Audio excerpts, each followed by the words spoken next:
कामाला जर लावली तर तिचा असणारा सदुपयोग, आणि जर त्या कामाला न लावता व्यतिरिक्त कामाला लावली तर त्या ठिकाणी मग अवस्था कशी होईल? जन्मा येऊन काय केले तू मुद्दल गमावली. देवानं भजनासाठी दिलाय आणि आपण जर गाव खर्च्या नालीत पडू लागलो तर काय उपयोग आहे? विठ्ठल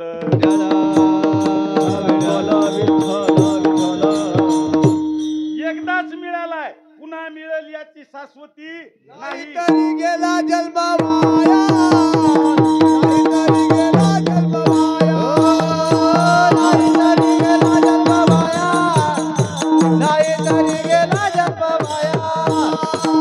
सांगतो तुम्हासी भजारे विठ्ठला, भजारे विठ्ठला, नाही तरी गेला जन्म वाया, नाही तरी गेला जन्म वाया, नाही तरी गेला जन्म वाया, नाही तरी गेला जन्म वाया, गेला वाया. तुकाराम महाराज सांगतात, सांगतो तुम्हासी भजारे विठ्ठला, नाहीतरी गेला जन्म वाया. तिथे गेल्यानं आपल्याला विचारणार आहात, तुम्हाला हा देह दिलता आणि यानं काही होता येते. तुम्ही देव होतो म्हणा, देव होता येते. संत होतो म्हणा, संत होता येते. आपण जाऊ द्या, नाही देव नका, संत नका, कमीत कमी माणूस तरी होता येते. विठ्ठल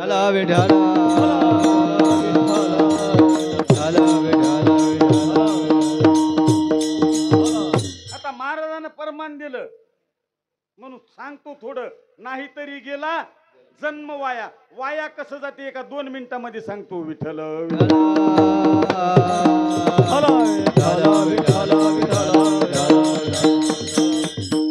आमच्या इथे एक माळकरी,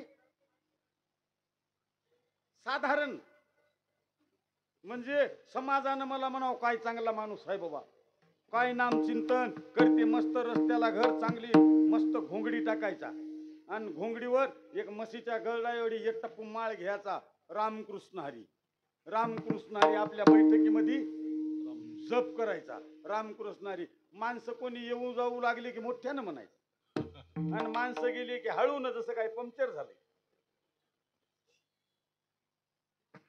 मात्र बाकीच्याला माहित नसतात महाराजाचा काय गुण आहे, महाराज कशी हात. मात्र महाराज निला 100% माहित. महाराजांना माहित होतं, कारण तुम्ही जप करा. मात्र जप करण्याचा नियम काय आहे? डोळे बंद केल्यानंतर आपल्या हृदयात पांडुरंगाची मूर्ती प्रगट करायची आणि त्या मूर्तीमध्ये समरस व्हायचं. डोळे बंद केल्यानंतर. मला सांगा, आपला तर मंदिरात गेल्यानं डोळे उघडे ठेवून नीट देव दिसणार.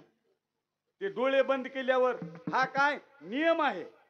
म्हणजे मन इकडं तिकडं होऊ द्यायचं नाही. याचा जप आता माऊलीला माहित, डोळे उघडे ठेवायचे नाही, बंद करून जप करायचा.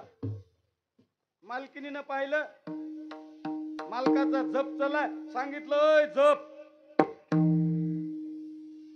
बाहेर शेळीचे पिल्ले उड्या मारालेत. खाटीक त्याला गिऱ्हाईक आलंय, इकायचे का कशी? हे म्हणला भावशीर आलं तर दे, नाही तर 8 रोजाला पोळ्याची कर आहे. रामकृष्ण हरी. म्हणजे एक तर जपही चालू आणि गिऱ्हाईक चालू.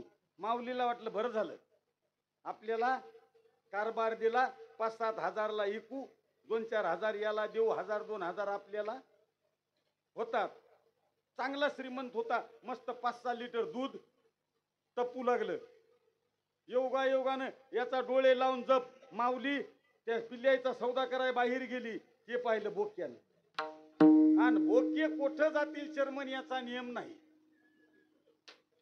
बोक्याला हिंडायला साधूचं घर लागणार, खाटकाचं त्याला काही घेणं देणं नाही.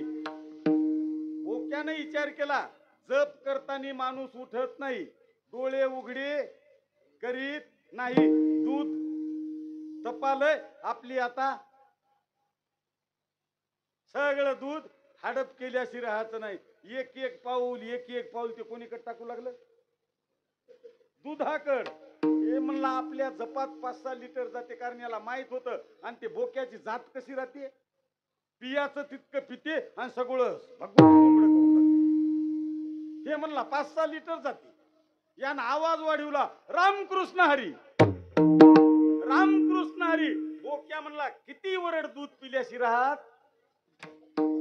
त्याला माहित होतं बिचाऱ्याला जप करताना उठत नाहीत. मात्र त्याला काय माहिती इतका हलकत आहे ती मुक्या जनावराला. हे एक एक पाऊल त्या चुलीच्या जवळ यानं 2 पाय वरी केले. हे म्हणला 5-6 लिटर दूध जाते. यानं जे हातात म्हशीच्या गळड्या एवढी माळ होती फेकून मारली, ती बोक्याच्या गळ्यात अडकली. बोक्या झाला माळकरीने, हे झाला मोकळा. आता मला सांगायचं काय महाराजाचा मुद्दा. एक तर याचा जप गेला, एक तर दूध राहिलं नाही. दूध इथं बाबा सप्ताह चलाय भजण्याला 1-1 कप दिला असलं तर काही पुण्य लागत होत. बरं न देऊ द्या, डेअरीला नेऊन इकलं असतं तर संसाराला पैसे उपयोगी आले असते. नसता तूप करून देवापुढी जर निरंजनी लावली असली तरी पुण्य पदरात पडलं असतं. मग एक तर याचा जपही झाला नाही आणि दूधही चुलीत गेल्याशी राहिलं नाही. त्या माऊलीनं एवढूच तोंड केलं. हे म्हणला, तुला बारीक तोंड कराय काय झालं. आपण म्हणू की तिथं सप्त्यातल्या भजनालाच पाजवलं. म्हणल्यानं जमते काय नाही. जसं याचा एक तर जपही झाला नाही, दूधही राहिलं नाही, दूध सगळं वाया गेलं. तसं महाराज म्हणतात, विठ्ठलाला नाही भजल्या तर तुमचा जन्म वाया गेल्याशिवाय राहणार नाही. विठ्ठला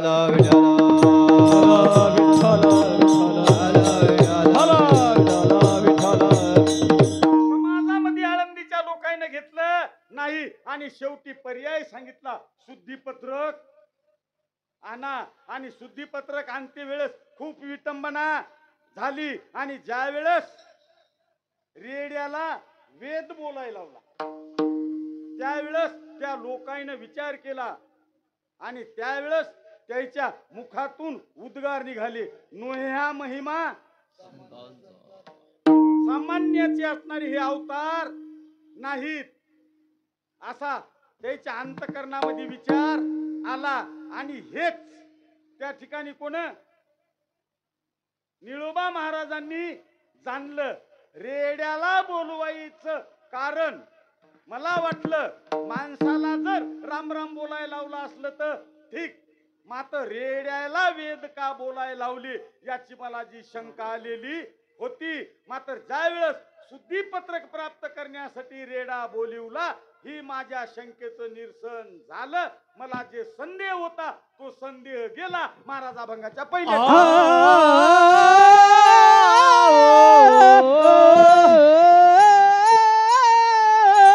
संजय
कैसा रेडा बोलविला कैसा रेडा बोलविला कैसा रेडा बोलविला निळोबा महाराज म्हणू लागले माझ्या अंतःकरणामध्ये जो संदेह होता जी शंका होती रेडा का बोलिवला मात्र कशासाठी बोलिवला ही माझ्या मनामधल्या शंकेचं निरसन झालं. मग देव का होत नाहीत बाबा जे असं अचाट कार्य केल्यानं देव व्हायला पाहिजे. आणि ज्या वेळेस रेड्याला बोलिवलं आणि त्या मालकाला सांगितलं हे आम्हाला जीव द्या मुक्का जीव. आणि ज्या वेळेस म्हणाले रेडा घेऊन परतीच्या प्रवासाला लागली आणि परतीच्या प्रवासाला लागल्यानंतर नेवासा नावाचा गाव लागला. ज्या नेवासा नावाच्या गावामध्ये ज्ञानेश्वर माऊलीनं गीतेवर टीका केली. ज्ञानेश्वरीचं लिखाण केलं आणि लिखाण कोणाच्या हातातून केलं एका मेलेल्या माणसाच्या. कारण हे संप्रदायच असा आहे ज्ञानदेवे रचिला पाया उभारिले देवालया. ज्ञानेश्वर माऊलीच्या आधी का संप्रदाय नव्हता काय सनकादिकापासून चालत आलेली परंपरा आहे. मग ज्ञानेश्वर माऊलीनं पाया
पाया उभारिले देवा लया.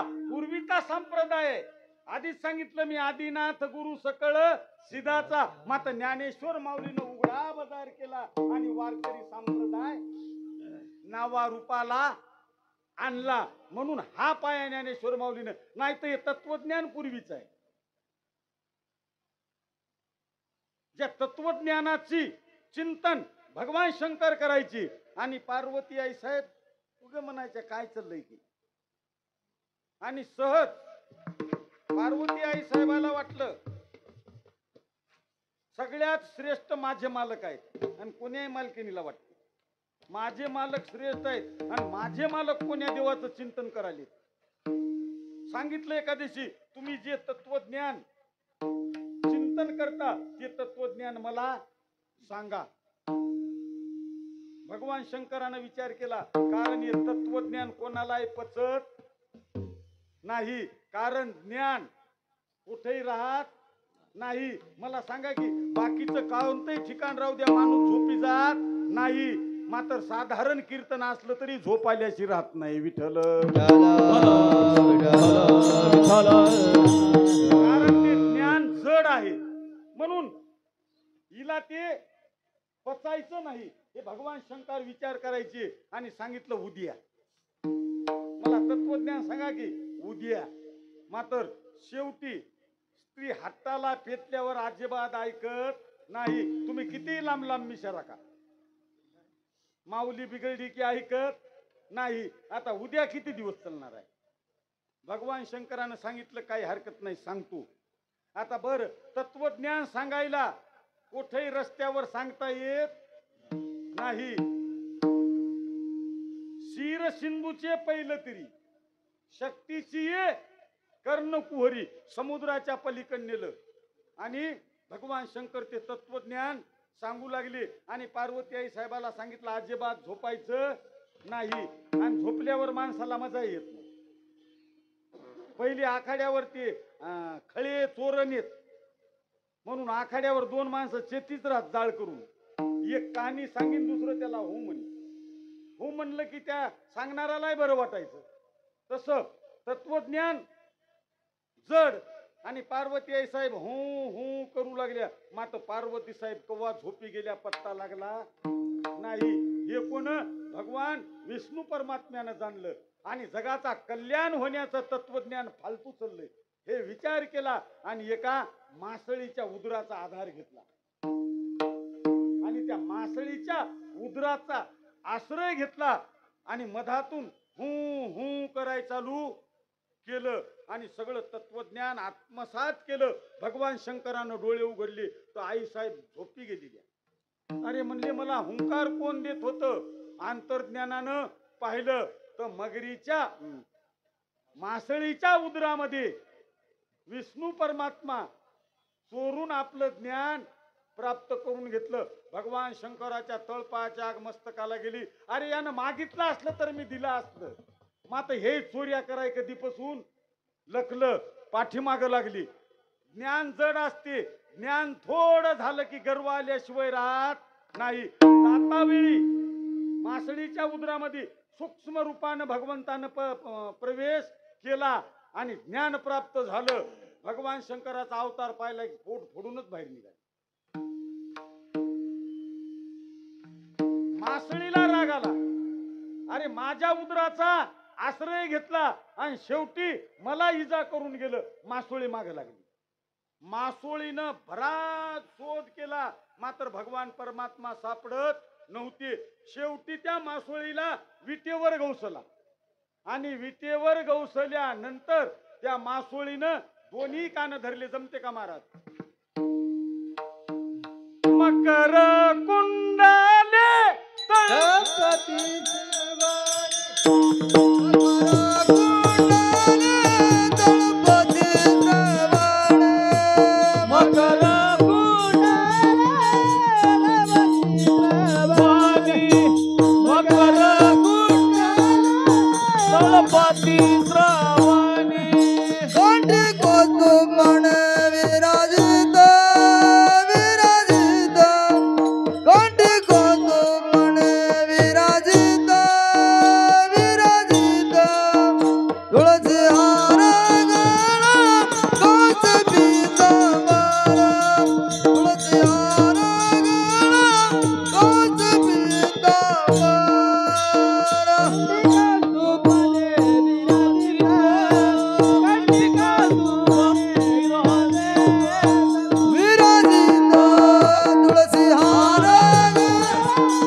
भगवंताचे कान हे मासोळीने धरलेली होत.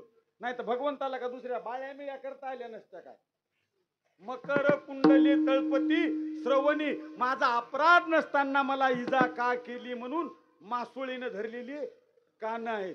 आणि त्यावेळेस शंकराने विचार केला चोरून घेतलं तर घेतलं म्हणले काही हरकत नाही. आता पाहू हे काय आपल्या जवळ ठेवते की याचा जगाला उपयोग करते. पुन्हा त्या ठिकाणी गोरक्षनाथाच्या रूपाने जन्माला कोण? भगवान परमात्मा शंकर आले आणि त्याच वेळेस मच्छिंद्रनाथानं ते तत्वज्ञान गोरक्षाला दिले. मच्छिंद्राने बोध गोरक्षाशी केला.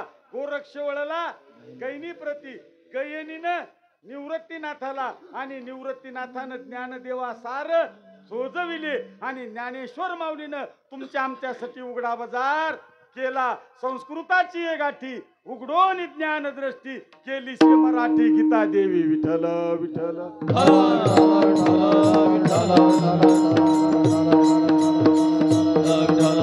आणि ते ज्ञानेश्वर माऊली त्या नेवासा नावाच्या गावाला आले आणि असे भगवान शंकराचं मंदिर आणि त्या मंदिरामध्ये असे खांबाला टेका लावून बसली. या जगामध्ये एकच असा गुरु आणि एकच असा शिष्य झाला की ज्या शिष्यानं ध्येय सांगावं आणि गुरुनं त्याचं श्रवण करावं. जगामधील एकाच गुरुला इच्छा होती माझा शिष्यानं या त्रिलोक्यामध्ये नाव लौकिक मिळवावा. नाहीतर गुरु म्हणतात मयासारखा शिष्य होऊ नाही, एखादा हात तरी राखून ठेवतात. विठ्ठल विठ्ठल विठ्ठल विठ्ठल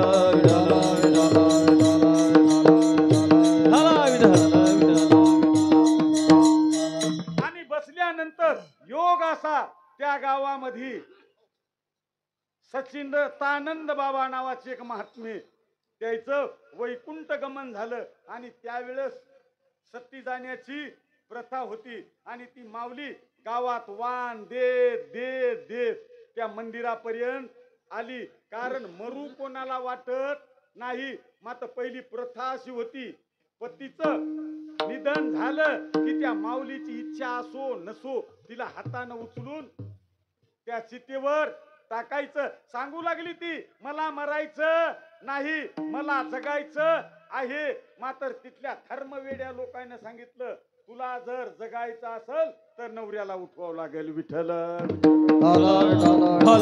विठ्ठल विठ्ठल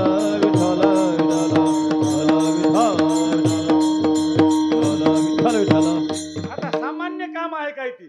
जर तुला जगायचं असेल तर मालकाला जिवंत करावं लागल आणि सहज माऊलीचं काहीतरी पूर्वीचं पुण्य सहज याचा त्याचा आशीर्वाद घेत घेत ज्या ठिकाणी माऊली बसलेली होती त्या ठिकाणी माऊली आली आणि माऊलीचं दर्शन घेतल्यानंतर माऊलीनं आशीर्वाद दिला सौभाग्यवती भाऊ. आणि त्यावेळेस माऊलीला हसू आलं. माऊलीनं सांगितलं महाराज हा आशीर्वाद तुमचा पुढच्या जन्मीचा काय? नाही म्हणले मुली याच जन्मीचा. म्हणले कसं शक्य आहे? त्या तिरडीवर माझ्या पतीची अंतयात्रा निघालेली आहे आणि तुम्ही मला सौभाग्यवती भव. संतांच्या मनामध्ये आलं तर काय करणार नाही. तिरडी खाली ठेवली. माऊली असणारे त्या ठिकाणी गेले आणि ओ दिल्या बरोबर तिरडीवरती सच्चिदानंद बाबा जसं काय झोपेतून जाग झाले असे उठून बसले. संत काही करतात, फक्त आपली भक्ती श्रेष्ठ पाहिजे. परिपाहे बीज शुद्ध परिपाहे बीज शुद्ध परिपाहे बीज शुद्ध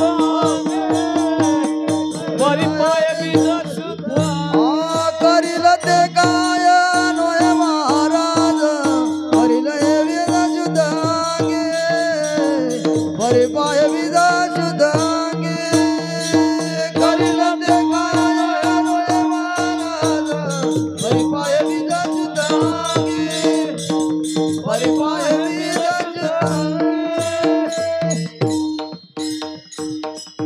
करीन ते काय नोहे महाराज परिपाहे बीज शुद्ध अंगी. तुमचा जर भाव खरा असेल तर आजही भगवंत प्रगट झाल्याशिवाय राहत नाही.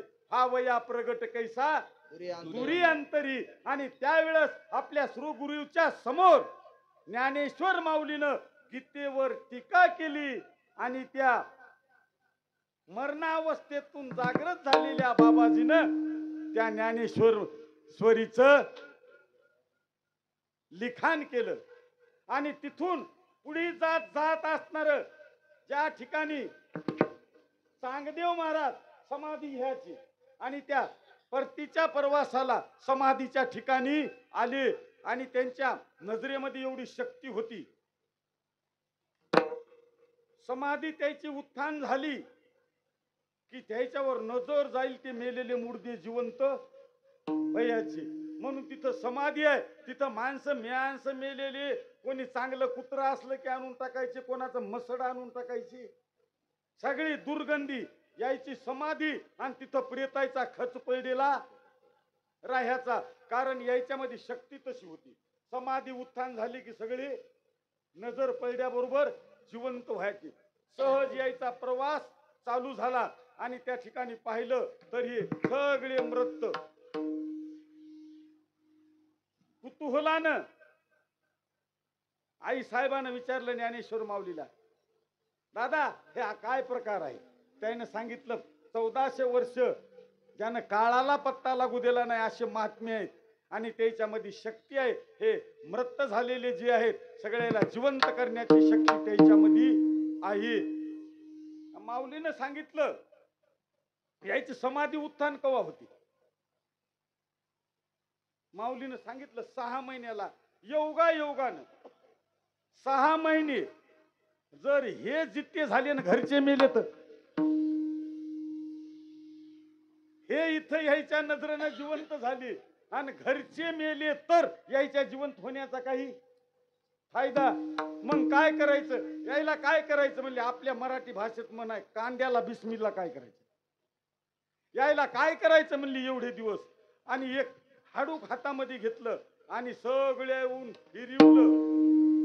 सगळे जिवंत झाले आणि जे हाडूक फेकून दिलं ते हाडूक कुत्र्याचं होतं. तिकडं कुत्र होऊन पळालं. विठ्ठल विठ्ठल विठ्ठल विठ्ठल विठ्ठल विठ्ठल विठ्ठल. 6 महिन्यानंतर आता तिथं काही राहिलं नाही. ज्या वेळेस चांगदेव महाराजाची समाधीतून बाहेर आले डोळे उघडले तर काहीच नाही. हे म्हणले या वर्षात माणूस मेलं नाही. त्या शिष्यमंडळीनं सांगितलं महाराज लय मेलती. मात्र एक 5-6 वर्षाची मुलगी आली आणि त्या मुलीनं एक हाड फिरवलं आणि सगळे जिवंत केले. आश्चर्याचा धक्का बसला. त्यांची भेट घ्यायला पाहिजे म्हणून पत्र लिहिण्याचा प्रयत्न केला. बुद्धी भ्रष्ट होऊन गेली. काय लिहाव. नमस्कार लिहाव, आशीर्वाद लिहाव तर ज्ञानानं मोठी. काय लिहाव काहीच विचार आला नाही आणि आपल्या शिष्यापाशी तसंच कोरा कागद पाठवून दिला. शिष्य घेऊन आला आणि त्यावेळेस मुक्ताई साहेबांना ते कागद पाहिला आणि ज्ञानेश्वर माऊलीला सांगितलं दादा 1400 वर्ष जगला मात्र चांगल्या कोराच राहिला. विठ्ठल विठ्ठल विठ्ठल विठ्ठल विठ्ठल विठ्ठल. ज्ञानेश्वर माऊलीनं सांगितलं मुक्ती काही लिहून खराब करण्यापेक्षा कोरक व्हाय चांगलं. त्याच्यावर चांगलं उमटते आणि त्यांच्यावर 65 वह्या लिहिल्या आणि तीच चांगदेवी 65 या नावानं ग्रंथ तयार झाला आणि त्यांनी ते 65 वह्या वाचवल्या. त्यावेळेस अज्ञानाची काजळी निघून गेली आणि त्या ठिकाणी मी 1400 वर्ष जगलो मात्र यांना जे प्राप्त केलं ते मला प्राप्त झालं नाही. काही माझ्या आयुष्यामध्ये राम राहिला. सांग देव म्हणे सांग देव म्हणे आजी जन्मालो आजी जन्मालो गुरुपुत्र झालो मुक्ताईचा गुरुपुत्र झालो मुक्ताईचा. सांग देव म्हणे सांग देव म्हणे आजी जन्मालो गुरुपुत्र झालो गुरुपुत्र झालो